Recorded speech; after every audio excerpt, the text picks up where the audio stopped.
Just visit the new CalgaryHerald.com with more of everything worth knowing. You do bond with them as you're training them, and you're up every morning at 6 to feed them. Meet Mick and Jagger, two steers in Kelsey Cartwright's life. The 17-year-old has been raising, caring, showing, and eventually selling her 4-H animals for nearly a decade. Basically, you have to go out in the spring or summer and pick a calf, that is a steer, and then you will raise them throughout the fall, winter, and spring to be sold for market, which is probably one of the hardest parts because these ones you actually have to get rid of knowing they're headed to the slaughterhouse, but that's basically what a market steer entails. Kids have been learning the hard realities of farm life through 4-H projects for generations. Kelsey raised Mick for over a year. 4-H teaches young people that there is a reward for all the hard work and effort spent raising an animal. It's part of the business, and you do have to get used to the fact that not all your cows are just going to be fluffy pets their whole life. It's not easy, but like we keep telling my little brother who's 9, it's his first year, he gets a check when this is all done and over. And it's bad to think of it that way, but when you're younger, the idea of getting the big check is what keeps them going.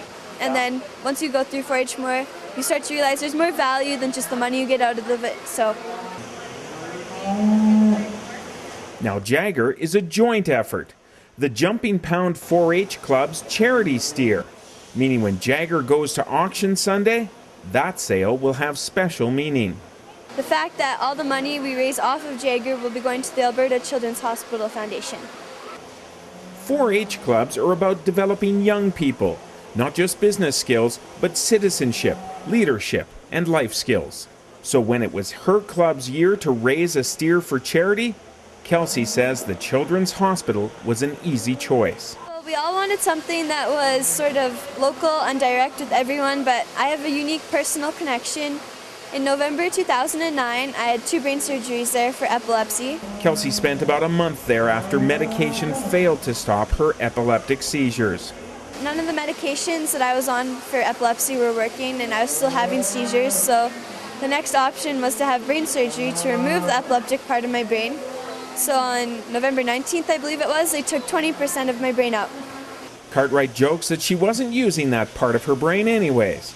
She calls the surgery a 110% success. After the treatment that I got and the care that I got, the quality of it was amazing. So when it came time to choose the charity, that was the first one that came to my mind, and we all decided it would be great because everyone has a connection to the hospital in one way or another. Whether you need stitches or you break an arm, everyone's going to access it at some point, so why not give back to something that's given us so much? 4-H on Parade wraps up this weekend. Rick Donkers, CalgaryHerald.com.